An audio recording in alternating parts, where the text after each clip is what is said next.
1, 2, 3, acción. Queridos alumnos, siempre se nos ha dicho que la Edad Media fue una época oscura. El arte románico fue el ejemplo más claro de ese oscurantismo. Sin embargo, en este vídeo intentaremos desterrar esta idea viendo que el arte románico fue mucho más que iglesias sin ventanas y espacios fríos. ¡Arrancamos!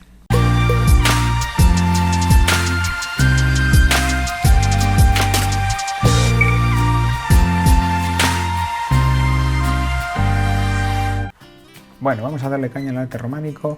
Rápidamente vamos a empezar por las características principales. Os voy a enseñar 4 características principales del arte románico. Lo primero, la datación. Estamos en los siglos XI y XII, es cuando aparece este tipo de arte, ¿vale? Es un arte completamente religioso. La iglesia es el que va a pagar este arte, ¿vale? Y lo va a pagar para, sobre todo, como vamos a ver ahora, difundir los textos sagrados. El arte románico es un arte educativo. La mayor parte de la gente era analfabeta. El analfabetismo obviamente era mayoritario entre la población. Con lo cual, la forma que tenía la iglesia de expandir la palabra de Dios, los textos sagrados, la Biblia, la vida de Jesucristo y de los santos, era a través, sobre todo, del arte, de la pintura y la escultura que van a decorar todas las iglesias románicas. De ahí que el arte sea un arte, sobre todo, eminentemente religioso, porque la iglesia es la que paga, pero es un arte, sobre todo, educativo. Esto lo vamos a señalar mejor luego cuando vemos pintura y escultura. Y es un arte que va a depender totalmente de la arquitectura. La pintura y la escultura, esas dos artes, se van a acoplar a los espacios que le va a dejar la arquitectura para ello, ¿vale? Bueno, la arquitectura es la parte artística principal y por eso es la que vamos a empezar a desarrollar primero. Bueno, lo primero que tenéis aquí es un plano base de cualquier iglesia románica, ¿vale? Las iglesias románicas van a tener una planta en cruz latina, lo veis aquí, ¿vale? La cruz latina es la que imita la cruz en la que murió Jesucristo. Vamos a destacar un poquito ahora las partes principales. La primera, bueno, pues casi todas las iglesias románicas tienen como característica una torre que está en la entrada principal y que, bueno, actuaba como también campanario, ¿vale? La parte que cruzan, la parte que se une el brazo largo de la iglesia y el brazo corto se va a llamar el crucero y normalmente estaba coronado por una especie de torre, cúpula, no era cúpula todavía porque esto se va a desarrollar en el Renacimiento, que se va a llamar cimborrio, normalmente octogonal, y que constituía la parte más alta de la iglesia junto con la torre. Bueno, en la parte trasera muchas iglesias tenían lo que se llamaba una girola. La girola era un pasillo, lo estoy señalando aquí en la planta, que comunicaba las naves laterales de la iglesia por detrás del altar. ¿Por qué se hacía esto? Muchas iglesias románicas tenían reliquias de santos en su interior. Las reliquias de santos eran muy importantes para las iglesias, porque que hubiera reliquias de santos significaba que mucha gente iba a ir a esa iglesia a venerarlas y por tanto iban a ganar mucho dinerito. Así que cualquier iglesia románica que se precie debía de tener unas reliquias de santo para que la gente fuera y ganar mucho dinero, que servía sobre todo para seguir construyendo la iglesia. Las iglesias no se construían de una. Primero se construía la parte del altar y luego se iba construyendo a medida que iban recaudando, con lo cual las reliquias venían muy bien. Así que cuando llegaban los peregrinos a venerar esas reliquias, pasaban por las naves laterales, pasaban por la girola, las reliquias se situaban siempre detrás del altar, así que pasaban por detrás y podían salir por las naves laterales.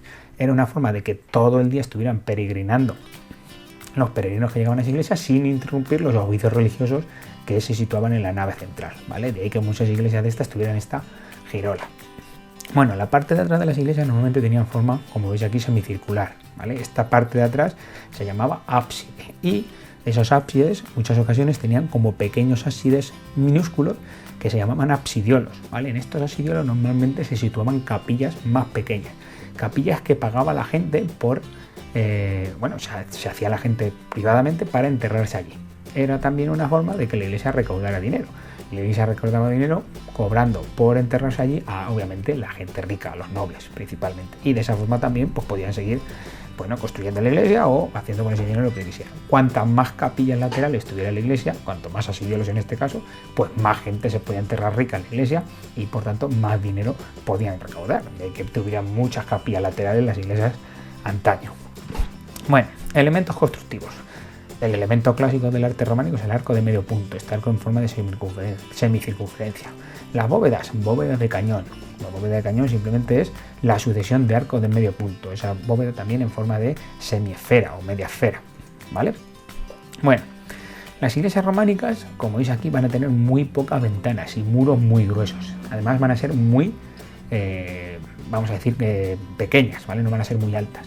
¿Por qué? Pues porque todavía no sabían construir mejor, entre comillas, ¿vale? Tenían que hacer muros muy gruesos para poder sostener las cubiertas que se ponen en el edificio, y también evidentemente por eso se utilizaban muchos contrafuertes, que es lo que tenéis aquí y que os estoy explicando, ¿vale? Los contrafuertes eran estos pequeños muros que se ponían para sustentar los muros principales de las iglesias. Luego ya veremos que en el gótico serán iglesias mucho más altas y con más ventanales, porque aparecieron elementos constructivos que lo permitían.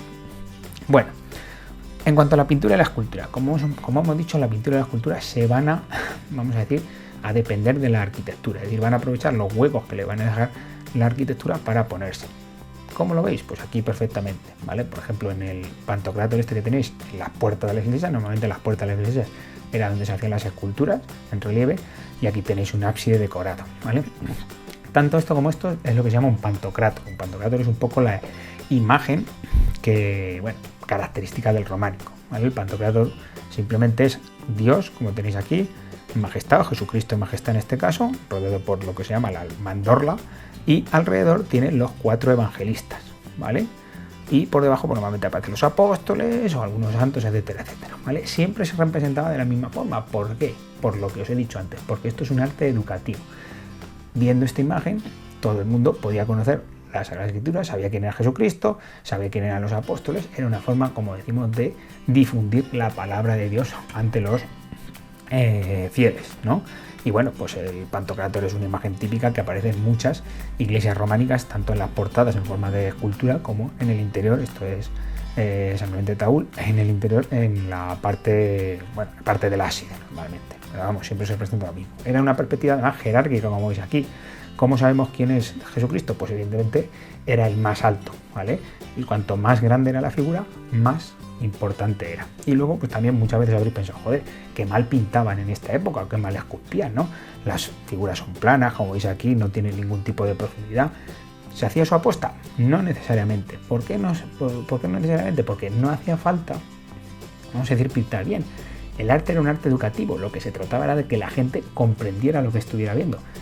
Vamos a decir, lo estético era una cosa muy secundaria. Además, la mayor parte de estos artistas eran artistas, bueno, la mayor parte no, casi todos eran artistas anónimos.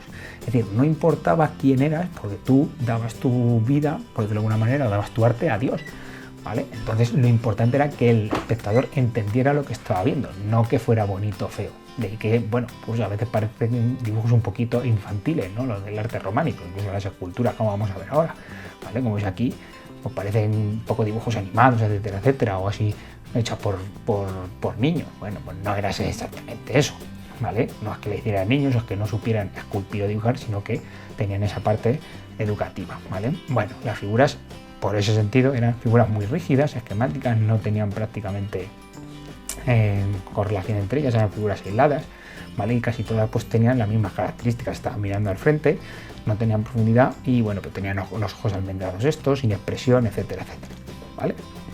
Bueno, en la pintura pues se pintaba con esta técnica, la técnica del fresco.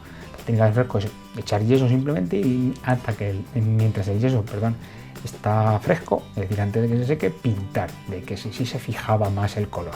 Esta pintura que tenéis aquí son pinturas restauradas, pero están más o menos como estarían en el románico. Por eso os he dicho que vamos un poco, o lo que intentamos en este vídeo era desterrar un poco la imagen del románico de iglesias muy oscuras, etcétera, etcétera. Nada más lejos de la realidad. Eran iglesias con mucho colorido, se pintaban prácticamente todas ellas por todos los muros y tenían mucho colorido. No tenían mucha luz, pero sí tenían muchos colores y eran, vamos a decir, con colores además muy vivos, representando, como os he dicho antes, siempre la palabra de Dios. Bueno, chicos, el arte no es muy fuerte, pero espero que por lo menos hayáis aprendido las principales características, las pinceladas del arte románico. Nos vemos en el próximo vídeo, no dudéis en suscribiros a mi canal y hasta la vista.